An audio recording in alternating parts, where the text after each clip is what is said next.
Welcome to the Transform My Dance Studio podcast, the only podcast for dance studio owners, where each week we bring you business growth strategies to help you increase your profits, impact the lives of more students, while ensuring you get back some time to have a little life outside of the studio. It's time for you to become the go-to studio in your area. Now, here's your host, founder of the Dance Studio Owners Association, Clint Salter. Hey there, Dance Studio owners. It's Clint Salter here. Welcome to the Transform My Dance Studio podcast. And I'm so excited for this month because during the month of March, every single week, we're bringing you a best of podcasts. And what we've done, what Mel and the team have done, and I have pulled together the best bits of our podcast from the last 2 and a bit years. And today is such an awesome episode because it's our student attraction special. So what we've done is we've had 5 of our most popular guests who have talked about student attraction. We've put them all into the one episode, and we've taken the best bits that they said, the bits that you loved most, and put it into one episode because maybe you haven't listened to every single episode of the podcast. Well, now you don't have to. Although I would encourage you to go back and listen to each episode if you haven't. But today, in our student attraction special, we're going to be talking to Samantha Riley, who's teaching us about supersizing your student fan base. Paul Holland is going to be teaching you all about video marketing. The amazing and inspiring Marco Panzik is going to be chatting with you about creating impact and influence inside of your studio. One of my friends, Ray Edwards, is telling you all about how to write effective copy for your Facebook ads, for your website. How do you really cut through and look different to everyone else that's out there running a dance studio in your area when it comes to the copy that you write? And the funny, hysterical, and all-around nice girl, Kate Toon, is going to be chatting with us around SEO, search engine optimization, and how we can get our studio further up in the Google rankings. So I hope you love this special. It's the first of 4 that we're going to be doing across the month of March. Check in next week for our social media special, but enjoy today. It's all about student attraction. Great for you to be here. I'm excited too. Now, Sam, you started your dance studio at a young age, which is very similar to me. What were some of the hurdles you faced in year 1 or year 2 that you weren't prepared for? Oh my goodness. I just cringe when I think back to my first year. You know, like we're 19 and we know everything, right? Exactly. Not so much. I think probably one of the biggest hurdles was just being taken seriously. Most people would come in and mums maybe in their 30s thinking, well, what's this 19-year-old girl doing here teaching my kids and what does she know? And as you would know from being a studio owner, actually being in the class and running a business are 2 very, very different things. And I hadn't seen the crossover of the both. I was thinking more about actually running the classes than sort of running the business. So that was probably my biggest hiccup. Yeah, and not having systems in place, not understanding the systems and procedures, of the lead gen, like from when someone gives me a call, because back then there was no email, there was no websites, there was nothing like that. Telephones. People would pick up the phone, the ones that went round and round, they weren't even mobiles then. Yeah. But, having the systems in place from the time that person called to the time that we had a student in the room, and then, how would you have that student sort of sign on to be a long-term student rather than just coming and doing a free class and leaving. So yeah, that was probably the biggest thing. I love that you say, that was a big realization for you in year 1 because, we work with lots of studio owners and I talk about having a no gaps enrollment process, from that initial inquiry all the way through to having them enroll, all the way through then to keeping them as a student. I mean, that should be as systemized as, McDonald's building a cheeseburger. It should be that kind of same system every time, the same process that people are going through to get them to be a student at your studio. And some people don't click on to that to many, many years into running their studio. So it's great that you realize that in year 1. Yeah, well, that I think that's the key, because having that system where people feel comfortable means that they've got trust in you and they're more likely to enroll their child anyway. It's if they know you and they like you and they trust you, then they're going to hang around. So that was a big thing. But, being young and I don't know if you had this, Clint, but there's actually something that's really positive that I've noticed that's come out from people that do start their businesses young, and that is that the fear that we felt isn't as big as someone that's sort of a little bit older. We don't have as much to lose, so I kind of just got in there and did my thing, and things that may hold me back sort of, as I was older, didn't when I was younger. I was just like, doesn't matter, let's just do it. I love that. Yeah, that was a big thing for me, that because I didn't really have a fear, because I didn't really know what I was doing, so I kind of just went ahead and did it instead of second-guessing everything. So that was a big plus. Yeah, I think that's a really great point, because you're right. As you get older and you might want to start a studio, maybe you're been teaching for many, many years, and you might have a family and a husband or a wife. I mean, there's a lot of other things that you need to consider. If this doesn't work out, well, then what's going to happen?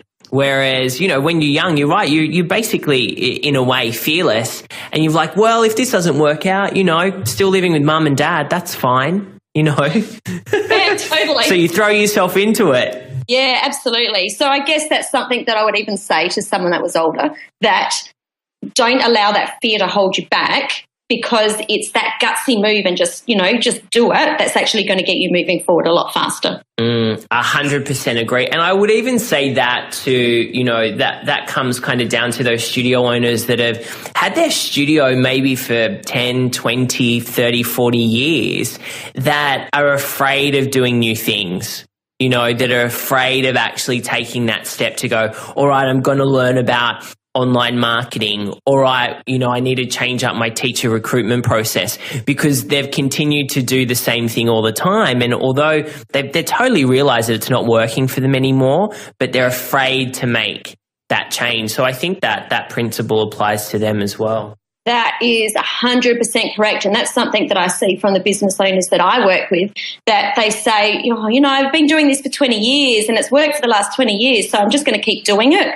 But the thing is that life isn't like it was 20 years ago. Everything has changed, and the way that we, do anything is so different to what it was 20 years ago. So I think that it's almost putting a nail in the coffin, just keeping that attitude, and that there are people to help you move ahead with the times. So don't be afraid. Yeah, agree. Awesome. Now, as I mentioned, you had your dance studio for 18 years. Many studios don't reach that point because they either burn out, a lot of them burn out, or they give up, or they go in a completely new direction. What do you believe was the key for you to creating a business that survived for 18 years? Yeah, okay. And not just a business, a dance studio. Yeah, totally. Yeah, because a dance studio is its own animal, isn't it? It's kind of not like any other business I've run. But you're absolutely right. When I got to about the 5-year mark, I had massive burnout and actually wanted just to shut the doors and walk away from it. I didn't even want to start. I just did. Just the thought of going and putting a key in the door used to give me goosebumps. But it was because I was doing everything. I think when we grow up in the dance studio, and dance is our whole life, and it's beaten into us from a young age that everything has to be perfect. And we have very clear ideas of exactly how we want everything to look. So it's like we can't let go of some of that control and doing everything. But it was at that 5-year mark that I thought, man, if I keep doing it like this, A, I'm going to be burnt out. B, my family's going to hate me even more than they already do because I was a snappy bitch. No, I don't. But dance studio owners don't get snappy. Oh, no, never. So what I did was I sat down and I figured out the classes that I loved to give, and I figured out the classes that I really didn't enjoy so much. So what I did then was, from there I could figure out, what classes do I need to get other teachers in to teach, and really just let go. What age groups was I better at teaching than other age groups, and I noticed that there was 2 age groups that I really loved, and they made me energized, where with some of the others I would just drag my feet into the studio. So I think that was a massive, massive point for me to go, well, and I think Michael Port talks about it, what are the clients that you have, or, the students that you have that give you energy, not take your energy? Yeah, exactly. He talks about, Michael Port, just so everyone knows, the author of Book Yourself Solid. He talks about his velvet rope policy. it's a great book to read, and it's so true. From there I hired teachers and spent a lot more time as well in the waiting area with my parents. So rather than sort of being that cut-off teacher that was behind the scenes that no one could see, I was out there and I was talking with the parents. And there was a twofold thing. One, it kind of made them get to know me as a person, not a standoffish teacher. So, they could feel comfortable telling me about things that maybe weren't going so well. And that was great for me because then I could create systems around that, which means that then, the flow-on effect of that was that the parents were happier and more calm and relaxed. And the other thing was that when I was out there was not so much gossip happening. When you're away, it's amazing what parents can do. Yeah, amazing what they can conjure up in that waiting room for a couple of hours. It's disgusting sometimes, isn't it? But anyway, and the other thing is that and this is something that I think is a huge importance, is I hired the best teachers that were available. So I didn't hire on who was the cheapest. I hired on who was the best because I wanted to hand over 100% control of those classes so that those teachers could not only take those classes but, be able to look after the costume design or look after their own music or whatever it was. And it meant that my student retention was a lot higher than if it was just one of my 16-year-old students taking the class where the class retention wasn't as high. So I didn't hire based on how much it was costing me. I based on who was the absolute best that I could get, into my studio at that time.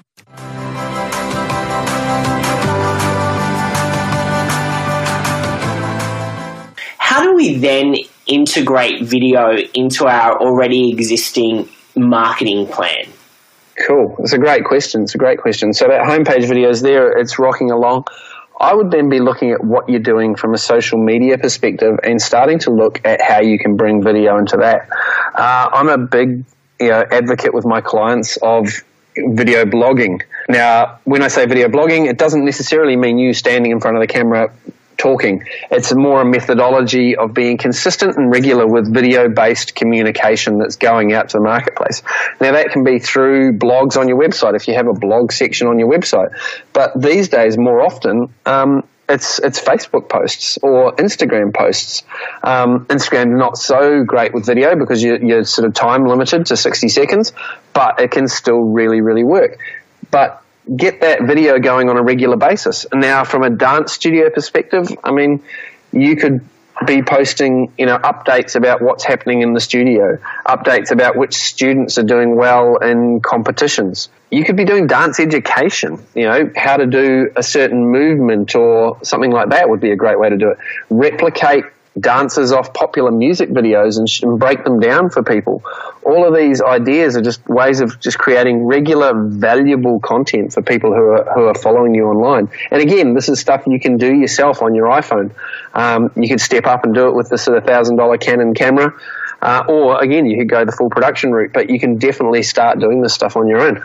Yeah, completely. I think that's a great tip. Now, are your clients, are they kind of mapping out what the month looks like? Because I know for me, I'll be walking down the street and I'll think of things, or I'll have a coaching call and a really interesting topic will come up and I'm like, I'm going to shoot something on that. And I'll do a Facebook Live around a specific topic. I mean, how much do we want to kind of plan what we're exactly going to do versus, things that might come up organically? I think it's important to include both. I think with my clients, what I recommend that they do is they plan out one day a month where I recommend my clients are video blogging once a week as like an educational video blog.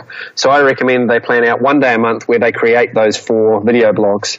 And with some of my clients, it takes half an hour to do. It's quick and easy. They know what they want to talk about. They're good at doing it. They just get on with it. So it's not like blocking out an entire day. For them, it's blocking out half an hour. But by doing that, they've got their 4 video blogs for the month sorted. So they know that if all else fails and there's a disaster or whatever happens, they know they've got their content done, that every week a regular video blog will go out. Then I'd layer in the Facebook Live and the spontaneous content. So if something happens in the world of dance that's huge, that's where your Facebook Live comes in. Or you can create another blog if you've got time for it. Or if you're just, as you said, you're on a coaching call and something comes up and you go, you know what? all of my students or everyone I know could benefit from this, that's where you throw your Facebook Live in, just to that more immediacy. And I think people like it. There's sort of a good friend of mine did a couple yesterday that he got really, really good traction on. He's actually experimenting with Facebook Live at the moment and how to get traction, and he's doing some paid promotion on it. But he did a couple yesterday where he was just sharing some tips that he learned yesterday morning and got really, really good organic traction just for that immediacy of, hey guys, here's something I just learned and I think you know this would be really beneficial for you all, and people really love it, and that's when you get a lot of comments, a lot of likes, which all helps the reach of your videos on social media. Yeah, totally. Now, do you think, so let's use Facebook Live as an example, you know, what kind of, I guess, ratio of value versus selling should we be doing on these? Ooh, that's a really good question. A ratio. Like, should we, you know, like if we think about like Gary Vee, you know, jab, right hook, you know, give, and then ask. Yeah. I mean, are we following the same kind of principle there where, you know, we're kind of giving tips, maybe we're showing, you know, breaking down a dance move, like you said, or showcasing a combination that's happening in class, and then are we always kind of presenting them with a call to action, like, hey, if you're in, you know, if you love this class, you can come in and trial it at our dance studio, give us a call, or, you know, send us a direct message. Are we doing a call to action after each piece, or are we kind of spacing that out? Yeah, I would tend to space that out. People would get a little bit onto the fact that every time you do a video, you're going to ask them to buy or, you know, take up a free class or do something. The Gary Vee model, and if your clients are aware of Gary Vee, Clint, then that's awesome because the dude's a legend at what he does. And it's give. When you asked about the ratio, I was going to say a whole lot to a real little, you know, a whole lot of value to a real little bit of selling. So I would be, you know, here's a tip, and then here's a tip. Hey, if you want some more of these, come to the website, or if you want to come and try it, come to class. I wouldn't be putting one into every video. I'd just be getting known and building up sort of your reputation online as someone who delivers really cool quality information. Then occasionally when you make an offer, someone will take it up, but then you'll also be top of mind. So even if you don't make an offer, but someone wants to look for something, you're going to be the dance studio that's in their mind, and they'll just come looking for you anyway. Actually, one of my mentors and my coaches, he actually has a saying for this. He says, give away everything and then people will come to you for implementation. So give away your best stuff, but when they realize they can't do it on their own, you're the person they'll come to get it done. Yeah, for sure. And I love that philosophy. I think it's crucial. Paul, you know, there's a lot of cool online tools, apps that we can be using when it comes to video. I'm always seeing something cool on, you know, whether it's Instagram stories or Facebook Live now. You know, people are having their logos pop up and it looks really slick. And so what are some cool things that we could be using to enhance, you know, the video content that we're putting out there? Look, definitely logos and things. I think having your logo animated just adds some professionalism to your brand. And if you're doing your regular video blogs where there's a little bit more production going into them, then having that logo animation at the start and the end of your video blogs just really helps reinforce your brand. But there are a lot of apps and things available now where you can do that stuff in your phone. And I'm going to go really analog here and actually just call out to a friend of mine in the office here. What's the name of the app that you're doing the video editing on? Perfect Video. Perfect Video. So my buddy here, he's been working with this app for about a week and he's loving it, and it's called Perfect Video, and it allows you to edit within your phone, and you can add text and you can add logos and all those sort of things. And the little videos he's been turning out in his phone are fantastic. So, I mean, that's just one. I haven't used it myself. I've seen the work he's done with it, but there's one called Perfect Video. I'm sure there's tons more of them out there, but they all just really allow you to add that little bit more value, add a little bit of graphics. You can put your phone number on there or your web address, whatever it is. Yeah, I love it. I think that's great. Perfect Video. I'm definitely going to check that out and pass that on to our team. Paul, what about repurposing our video content? So let's say we do a great Facebook Live. What else could we do with that Facebook Live? Well, it's one of the great benefits of working with video is that you can repurpose it, for other content, other delivery mechanisms. And it's something you can't necessarily do with the written word or anything. So with a piece of video content, you could straight away get that video transcribed. So you've got a text-based version of it. So you could use that as a long-form social media post or a note. You could use it as a blog on your website. You could even turn it into, a direct mail piece if you're putting flyers in someone's mailbox. You can also rip the audio off it. So if you're running a podcast, you can take the audio from your video and just make it a podcast episode straight away. It also gives people the opportunity to consume your content in a way that's convenient to them. I've seen quite a few good blogs where you'll go and they'll have a video blog at the top, they'll have the audio version underneath it, and then the transcription. So you've got the option. You can watch it, you can listen to it, or you can read it, whatever suits you. So repurposing it like that is definitely cool. Then you can also share it around. When you make a video blog and you might put it onto YouTube, and use that to embed it into your website, so that on your website it's coming from YouTube, but you can also put the same video directly into Facebook. You don't necessarily want to put a link to the YouTube video. You actually want to upload the video as a post into Facebook. That's going to help you get greater reach.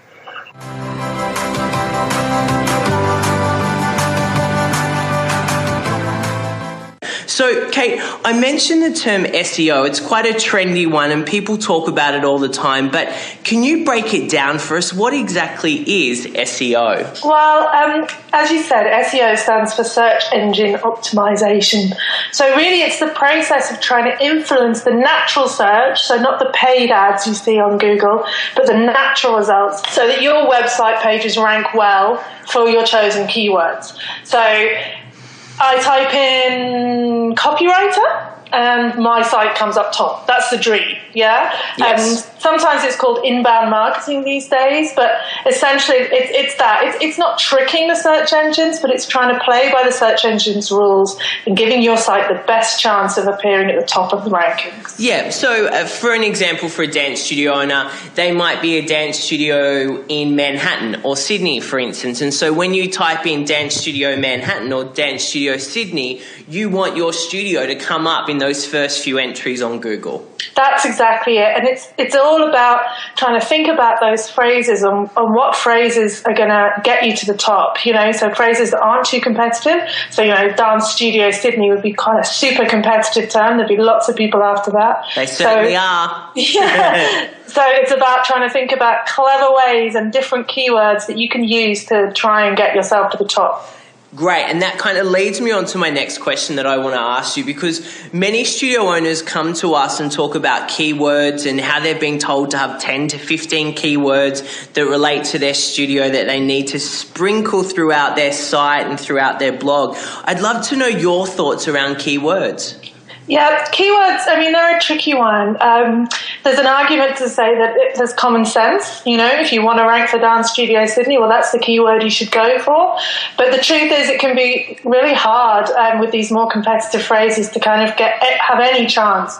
And the truth is really if you're not ranking on the first page or really in the first 5 results, then you're not going to get found. People are more likely to search again than they are to go to the second or third pages of the results or even scroll to the bottom of the page. So that's why, keywords are really important. And I have a little process that I take my clients through, which is, first off do your brainstorming, come up with all the phrases you can think of, and then go to some sites, and I can pass these to you, Clint, at the end, like Ubersuggest or WordPot, because they help you think of things a little bit more outside the box, phrases you might not quite have thought of. You can then put those keywords through Google AdWords and see if anyone's actually searching for them, because there's no point ranking fabulously for Dance Studio North Shore if no one's actually typing that keyword into Google. You'll rank number 1, but you'll get no traffic from it. Exactly. And then it's also a case, and this is where it gets a bit more tricky, of seeing what your competitors are doing. Because if the biggest competitor you're up against for the phrase you've chosen is huge, has thousands of links pointing to them, giant site, you'll probably really struggle to rank above them. So you can't look at your own site in isolation. You have to look at it in the context of other sites. And not wanting to waffle on, but the most important thing, I think, for smaller businesses is to think about what they call the long tail. You might have heard that phrase before, long tail keyword. Certainly have, yeah. Yeah, and really that's trying to discover niche search terms that are less competitive. And the example I always use is Amazon.com. They make most of their money from the obscure titles rather than a few blockbuster books. So although the specialized books only sell a few copies each, there are so many of them that it adds up to big results. So you might think tap lessons for kids under 4 is a really bizarre phrase. And yes, you might only get 1 or 2 people searching that a month, but if you're the only one competing for it, you're the one that will rank. Yeah, which means at the end of that, you'll rank and they'll be coming to your website or they'll be calling you and inquiring about your classes. And so, you know, for other studios, it can be words exactly like jazz classes in Sydney, jazz classes in Brooklyn. So I think it's about looking at, you know, what you do, so dance classes, where you do it, so the location, who it's for, so are they for kids, are they for teenagers, for girls, and then types, you know, jazz, tap, modern jazz, whatever it may, hip hop, you know, and trying to work a really good combination of those together. So you don't go for the obvious, you try and go for something a bit more unusual. Yeah. That's excellent advice. And so you mentioned in AdWords, so they just basically go to the keyword planner in their AdWords, and they can see there the search volumes that are happening locally for those terms. And that's, you know, that's paid search, so it's not 100% accurate, but it does give you a good indication, you know. And if things really aren't getting very many local searches, you know, if it's 1 or 2, it's still worth going for, because the other thing to think about is these people are further down the sales funnel. So someone who types in, I'll use me as an example again, but someone who types in copywriter, well, they could want to be a copywriter, they could want to learn about copywriting, you know, but they might not necessarily want to hire a copywriter. So that phrase, even though I rank number 1 for that on Google, it's actually not that useful to me. The phrase that gets me more conversions and more traffic is, you know, website copywriter for financial services in Sydney. Very specific, not many people competing for it, but that person knows exactly what they want. And if my site comes up first, I could be the one they go for.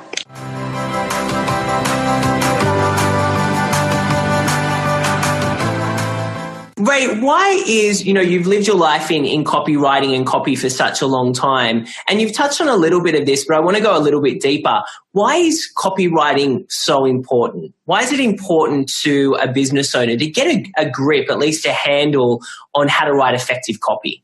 We live in a world, it used to be that we did business in a village and we were the only cobbler or carpenter or dairy farmer in the village.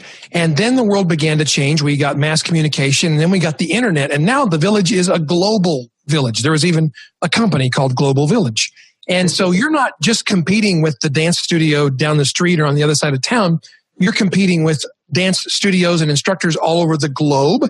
And not only that, you're competing with every other form of artistic expression that's available to people on the internet. So if you can't convey in a message, in a word-based form, the idea, the emotion, the enthusiasm of why what you have is so valuable, if you can't convey that, you'll be lost in the noise. And so the job and the importance of writing great copy is to be able to break through the clutter and make a message so clear to people that they're drawn to it, that they say, I've got to do that. I've got to be part of what's happening there. Exactly. Saying, you know what, the parent of the 3-year-old saying, my Susie has to go to that dance studio. You know, they have to go to that fairy ballet class. Exactly. I mean, when you can convey to people, I'm talking about things I don't know about now because it's probably not obvious, but I'm not a dancer. But I do admire and esteem dancers. Some of my best friends are in the dance arts. And I know the physical prowess and expertise and the athleticism that's involved in creating that beautiful thing we call dance. And if you can convey to a parent, look at the advantages that you're giving your child. They'll be physically more fit, more coordinated. It's been proven that by learning to move their body in these coordinated rhythmic ways, it has an effect on their brain. They'll be smarter. They'll be more outgoing. They'll have more friends. And if you can convey a message like that, it suddenly becomes more than just, well, how am I going to let Susie spend her time during the summer when she's not in school? Yeah, exactly. And I agree with you. I guess a lot of our studio owners, though, might think, well, where do I start? Where do I actually get those new words from? Because what we see a lot in the dance studio market, and I see it with Facebook ads, I see it with flyer drops in letterboxes, is that everyone's kind of using the same language. So, for instance, we're getting things like fun, build confidence for your child. I mean, everyone's kind of using that. So they're not really standing out. So how can we ensure that we stand out? But it's also true to what we do as a service and the classes that we provide. Well, what's true is everybody in every business or niche, as we say, usually is doing the same things in terms of marketing that 5 to 10% of the rest of their competitors are doing. Within 5%, 10%, they're all doing the same thing. So my first piece of advice is look outside the dance studio industry. Look at what other people are doing. You can go not too far out. You can look at, well, what are martial arts studios doing? That's pretty close. Mm-hmm. Or you can look at, well, what are fitness clubs doing? What are banks doing? What are social clubs doing? How is it being marketed? How is the real estate industry being marketed? The drive-through window for restaurants was invented because somebody went through a drive-through bank and they said, what if we could deliver food through a window just like I did my banking? Wow, that's interesting. And so you transfer it from one industry to the other. And I was reading a book called The Brain That Heals Itself, I think is the title of the book. And it just pops into my mind as I'm thinking about that. There were chapters in there devoted to the importance of the physical motions we make with our body and how it affects the neurons and the connections in our brain. And so you find a piece of information like that and you kind of open up your mind and you keep an Evernote notebook or you keep a real notebook, a paper notebook. What's that? What's that? I think this is going to last. This is not going to go away. I agree. So you make a note and you say, yeah, I read this book, The Brain That Heals Itself, and it talks about physical movement. It affects the brain. And you file that away and you think that is something I can use when I'm talking about the benefits of being part of the dance studio. Or you tell a story. This is an even more important way to do it. We learn by stories. Stories are incredibly powerful and they affect people's behavior without having to be overt. We could just tell the story of, here's Tia, who was reclusive. She didn't have friends. She was very doubtful about her own ability. She didn't feel smart. She didn't feel pretty. And here's what happened for Tia. And so we could tell a story. Maybe it's on video. Maybe it's in writing. I'll give you an example of great storytelling. I have to look this up on the on Vimeo. That's Vimeo. There's a short film made called Denali, and it's a story about a dog. And I warn you in advance, you will cry. So just be ready to cry. Tissues. It is the most remarkable story about the love between a man and his dog, and it's told from the viewpoint of the dog, and it's not selling anything, but trust me, you will be changed fundamentally by the time you finish watching that few minutes long film. And so telling stories about the transformation that happens because of what you offer as a dance instructor is what will change people's behavior and get them to come be part of what you're doing at your studio. I love that. I think it's great. And what you've just touched on there is around telling a story. Maybe it's about a student that has come to your, maybe they had 2 left feet, or maybe they were shy. We've heard stories where people have gone into dance because their child was a mute, wasn't talking. And then after going to classes for a year, started talking. And is now 3 years later one of the most outgoing kids ever. So do you think that those types of things is what we need to be telling, rather than a testimonial that's like, Susie's dance studio is amazing? Oh, that kind of testimonial is so useless. People have seen it so many times it means nothing. But you could tell that story that you just told and just have at the bottom the name of the studio and the phone number, and your phone would start ringing, because people are not stupid. They see the story and they think, oh, I want that for my son. I want that for my daughter. Yeah. There's hope. There's hope. And, I think everything that we do in the world of business and the arts is important. It changes somebody's life. And if we can focus on, not on the deliverables, like we have a studio that has 2,000 square feet and we have, this many instructors and we have this kind of instructor to student ratio. Nobody cares about all that. What they care about is, how is this going to change my life, or how's it going to change my child's life? Talk about the transformation and you will draw people into your studio.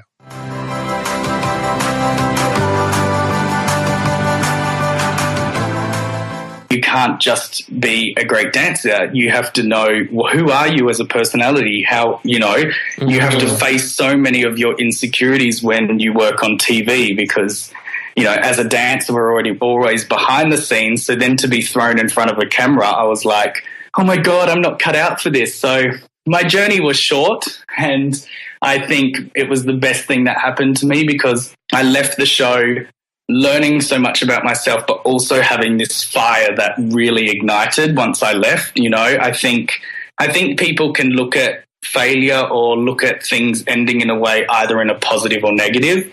And I think that's why I've sort of lasted in this industry, because I actually like the failure part.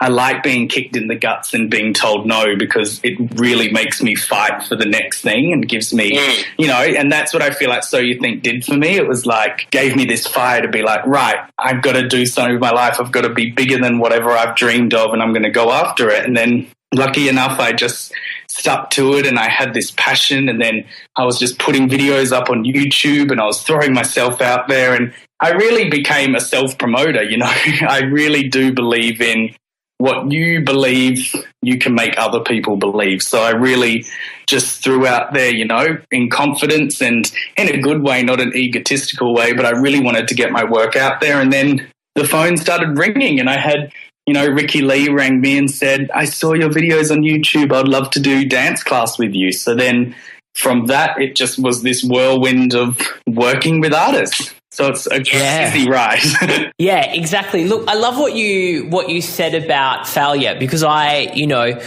are so similar. I didn't realize how similar our journeys, our kind of early journeys were in terms of having a dance studio in a partnership and then selling our half to someone. I was like, wow, is this my story or is this your story? But I love what you say about failure. And I think there's so much wisdom in that, is because I'm sure there's lots of people that were following a similar journey to you, maybe who were in those same classes at Sydney Dance, or those open classes that you went to, that then tried to break out and start choreographing but got a no, and they saw that as the end of the road.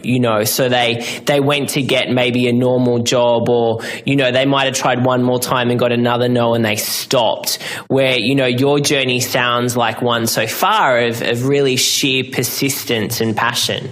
And that's, to be honest, that is success in itself in whatever you do. Like, I feel like the people I look around and see that are doing things and making a difference and making a change are people that aren't stopping and not stopping creating. Like, you have to keep moving along, because you will be told no a million times in this industry, especially the entertainment industry. So, your passion and your drive has to lead you through all of that, because I've seen so many talented people that, and I also don't believe in goals. Like, I feel like you should have goals in that, but sometimes when you reach a goal so early, it's like, it sort of puts a stop in your way. So it's kind of like you have to always think of everything that you do has to be the next step to something else, because I look at it as people come to me and go, oh my God, you've made it, you're so successful. And to be clearly honest, I'm not even halfway there of what I actually want to do. Like, every step that I take, and even every job, and I'm so thankful for every opportunity, but it's a step ladder to the next achievement. So you've got to keep building your ladder. You can't stunt your growth and just, stop yourself. You have to constantly grow. Yeah, exactly. I love it. Always taking the next step, always going to that next level. Because if we're not learning and growing, we're basically dead, I think. Exactly. Now, you kind of already talked about some lessons, and I think the persistence piece and how you kind of relate to failure is a big one. But, I know you talk a lot about the great teachers you've had over the years as you've been growing up as a dance student. I mean, what are some of the life lessons that you've been taught in the dance classroom that you've brought into your adult career? Wow. I think everything that I actually represent now is because of especially three of my teachers growing up. One was Alison Cottrell, and one was Bernie Bernard, and these are all from Perth, and another teacher, Kerry DeCourcy. These were three women that, and this is what I'm so proud of. Every day I'm so thankful for those three people, because without them, I wouldn't be the choreographer or person I am today, because like Alison taught me the discipline of dance, the respect, the push and drive that you need. And she always was on my back to keep me going and kept me at this rate. And Bernie really taught me this love and passion. Every time I entered a room, it wasn't in her class, it wasn't forced down your throat or you're told what to do or that. The music would, encourage you just to love it. So I was just so thankful because she taught me how to love dance, not just how to dance. And then Kerry, my other teacher, was the first one that actually I'd do, she was my tap teacher and jazz teacher and everything, and we would do solos together. And it was one day that I came in and I was like, I really want to do this song. And it was so interesting to me because as a teacher, she sat there and went, great, go ahead, start choreographing it. I'm going to sit here and watch you choreograph. And as a teacher, I was like, hold on a second, and it taught me the most amazing thing because it made me start choreographing, and she was giving me pointers and she was being like, wow, well done, like that's great, this is good, do this. And she taught me as a choreographer how to construct a routine. So I really feel like, those three really instilled in me what I seek to give now is that, I want to provide opportunity. I want to make people love dance, not just know how to dance and think of dance as a textbook, because at the end of the day, every dance teacher, your job is to make those dancers fall in love with it. Because if you don't have the love and passion, that's what's going to sustain you for a long time. Steps and the technique and the drilling and the doing all of this stuff, that's just, you can learn that when you're in rehearsals. You can learn that when you get a job. You can learn that as you go on and mature. But especially for the young kids out there and that, it's really important that they love it. And you create an environment that just, it's the love of music, because once you, as a child, feel that music and you dance and you have all that, nothing can stop you. And then once there's that will and power, you will do everything you can to be better. That last point you kind of mentioned on from the last teacher, put on the music and literally said, off you go, choreograph the routine. So funny you mentioned that, because we did Dance Studio Makeover Live and Kelly Abbey came in and spoke to the studio owners on Sunday, and someone asked her a question around how do you, nurture and support those students who might not be, going on to have a career in dance, but they want to explore choreography. And she said that exact same thing. Oh, wow. Amazing. And that one of her teachers did that to her. And that's kind of how she started really exploring this world of choreography.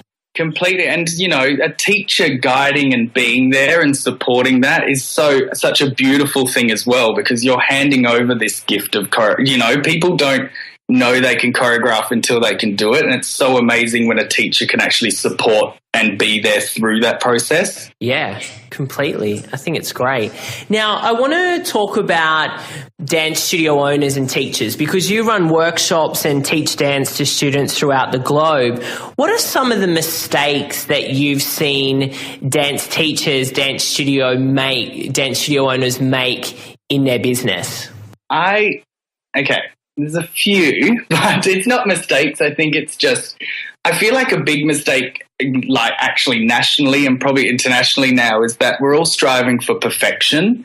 And I think that is kind of a stunt in growth, in the sense of like finding individualism and finding kids, because that's the whole beauty of dance and entertainment, is that you're only one of a kind. So I feel like at the moment there's this whole craze of being perfect and having the best, leg mount, having the best 17 turns, having the best, there's this strive for perfection, where I feel like greatness comes from imperfection, and everyone that's come before us are people with imperfections. You look at Bob Fosse, you look at, Michael Jackson's, you look at all the greats. They weren't perfect. They had their own thing. They made what they had and turned it into greatness. So I really feel like teachers need to start, teaching choreography, teaching steps in their class, finding the passion, getting the love, hitting the beats, teaching musicality, taking it back to the rawness of dance, and really teaching, even going back and teaching a bit more, of the old school jazz, teaching the history, because I feel like a lot of kids are missing what has come before, and we're faced with this whole generation coming through that's all just about now and perfection, and we've got to be a perfect dancer, where it's actually, you don't need to be a perfect dancer to be successful, because what makes you different is your personality and you as a performer. So I really feel like teachers need to be encouraging kids to be individuals and find their own strengths and really push the performer out of them, not just the dancer out of them. Sure. And what's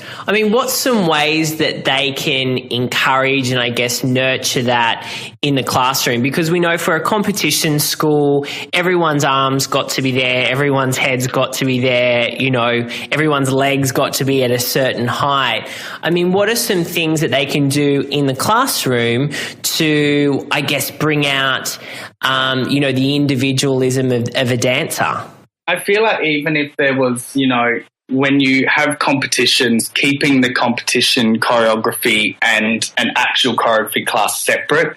So keep, when you're drilling and you're doing all of that thing, keep it in there, but there should be another class where every week's different. Every week is an exploration of dance, in a sense that it's strictly there for the kids to have fun and encourage that, and even limiting how much, it becomes a road of, in that sort of a Stedford school and the school that you have to come to a point. And that's even when I was running the dance studio in Perth, you have to make a sole decision to go, do we want to make working dancers here and professional dancers, or do we want to keep winning?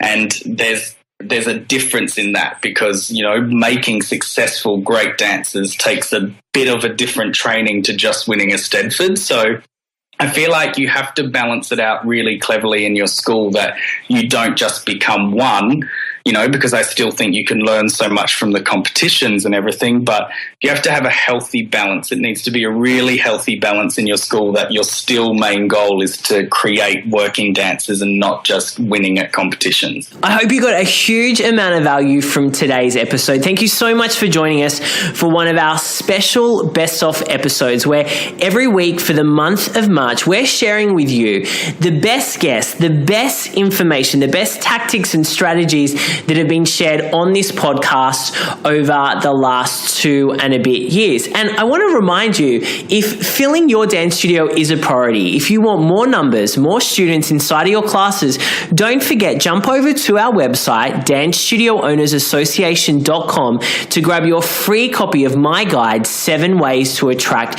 Students in 7 Days. And if you're loving these episodes and you don't want to miss out on the weekly podcast that we do, jump on over to iTunes and hit the subscribe button so that you never miss another episode. Take care, and I'll talk to you really soon. Thank you for joining us today. For all the resource links from the show and to receive access to our free dance studio growth training, make sure you visit transformmydancestudio.com.